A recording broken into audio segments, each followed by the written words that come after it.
À la visite médicale de mon service militaire, dans les années 90, le médecin écrivit sur son formulaire réglementaire « latéralisation défectueuse », autrement dit « gaucher ». C'est en me voyant bébé saisir ma cuillère que mes parents avaient décelé ma gauchitude. Ils avaient bien tenté de me la mettre dans la main droite, mais je m'étais mise à bégayer, les dissuadant de me rendre normal.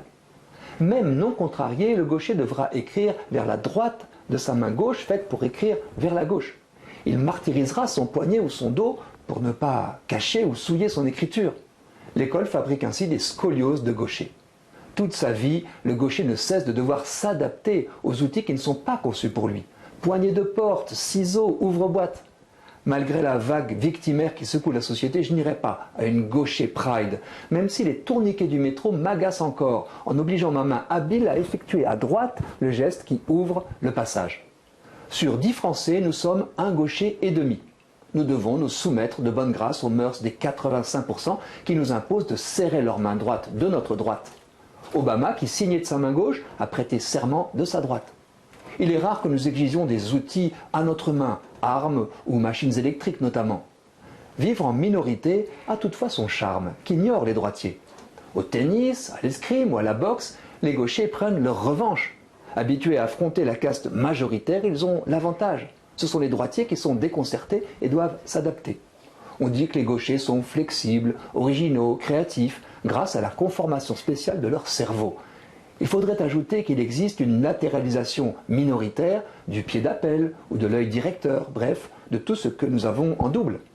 Nombre de droitiers de la main sont des gauchers d'un autre endroit qui s'ignorent. J'en viens à une sombre idée qui a troublé notre communauté. Au début des années 90, la très sérieuse revue Nature crut devoir révéler un stupéfiant différentiel d'espérance de vie entre droitiers et gauchers. Des chercheurs avaient comparé le fort taux de gauchers au jeune âge avec le faible taux de gauchers parmi les défunts âgés.